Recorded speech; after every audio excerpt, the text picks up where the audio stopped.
விலை உயர்வு பொதுமக்களை பாதித்து வரும் நிலையில் இதுகுறித்து தமிழக அரசியல் தலைவர்கள் கருத்து தெரிவித்துள்ளனர். மத்திய மாநில அரசுகளின் மெத்தன போக்கால்தான் நாடு முழுவதும் பருப்பு வகைகளின் விலை பெருமளவுக்கு உயர்ந்து விட்டதாக தேமுதிக தலைவர் விஜயகாந்த் குற்றம் சாட்டியுள்ளார். விளைச்சல் குறைவால் நாடு முழுவதும் கடும் தட்டுப்பாடு ஏற்படும் என கடந்த மே மாதமே சம்பந்தப்பட்ட துறையினர் எச்சரிக்கை செய்ததையும் அவர் அறிக்கையில் சுட்டிக்காட்டியுள்ளார். தற்போது பிற தலைவர்களின் கருத்துக்களையும் பார்க்கலாம். ஜெயலலிதா சொல்லுகின்றார், மத்திய அரசு இறக்குமதி செய்கின்ற பருப்புகளில் 500 மெட்ரிக் டன்னை தமிழ்நாட்டிற்கு அனுப்ப இருக்கின்றார்கள்.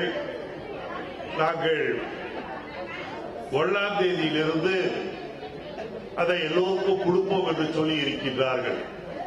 500 டன் என்பது 1 லட்சம் பேருக்கு கூட பத்தாது. பருப்பு விலை ஏற்றத்திற்கு வாய்ப்பு இருக்கிறது, பதுக்கலுக்கு வாய்ப்பு இருக்கிறது, கள்ள மார்க்கெட்டிற்கு வாய்ப்பு இருக்கிறது.